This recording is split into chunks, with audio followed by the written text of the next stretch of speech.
Greetings, my scattered brothers and sisters in the Lord. I trust you know the Lord is with you wherever you find yourself scattered today, and that you know that His presence with you is more than enough for whatever you might face today. As we continue on in the Gospel of Mark chapter 1, we come to the first miracle that Mark reports to us. And so it's found in verse 21, chapter 1, Jesus drives out an unclean spirit. Now I know many of your translations say an evil spirit, but the word in Greek is actually unclean. So they went to Capernaum, Jesus and his disciples, and when the Sabbath came, Jesus went into the synagogue and began to teach. The people were amazed at his teaching because he taught them as one who had authority, not as the teachers of the law.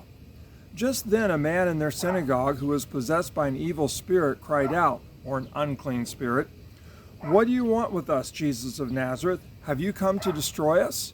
I know who you are, the Holy One of God." "Be quiet," said Jesus sternly. "Come out of him." The unclean spirit shook the man violently and came out of him with a shriek. The people were also amazed that they asked each other, "What is this, a new teaching? And with authority. He even gives orders to unclean spirits, and they obey him." News about him spread quickly over the whole region of Galilee.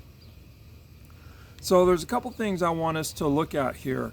So first is, it's an unclean spirit versus an evil spirit.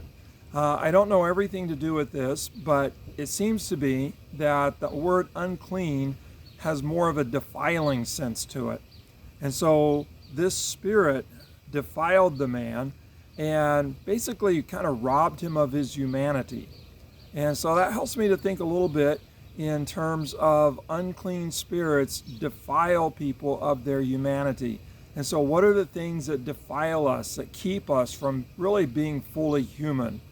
And we don't know what this unclean spirit was, but I can think of all kinds of spirits, if you will, that defile us, keep us from being fully human.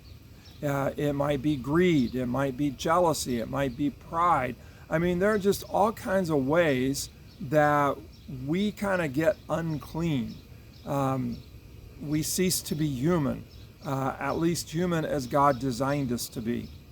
And what is also interesting in this account is that Jesus was teaching, and Mark really never tells us what Jesus taught. I'm sure it had to do with the kingdom of God. Instead of narrating Jesus' teaching, Mark narrates this miracle. And so the miracle kind of is the teaching. And what gets highlighted is the authority of Jesus. That's what the people were impressed by, that he taught not like the scribes. He taught as one who had authority. And then that authority kind of becomes the lesson in terms of the man with the unclean spirit. And Jesus isn't fearful of the man. Jesus isn't fearful of the unclean spirit. But he cast out the unclean spirit, and the man is made whole. And everyone's impressed at the authority of Jesus. And that may be the main lesson to take away today, is whatever it is that keeps us from being human, Jesus has the authority to set us free from that so that we truly can be human. And so maybe it's greed, maybe it's jealousy, maybe it's pride, maybe it's self-pity. Could be any number of things that kind of keep us from being fully human.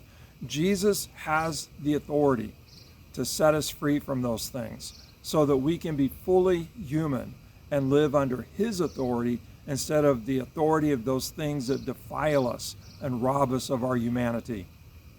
Well, wherever you find yourself scattered today, if you find anything kind of keeping you from being fully human, call out to Jesus.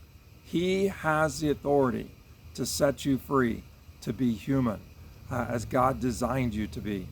Well, God bless. Have a great day. And thank God for sending Jesus with the authority to set us free.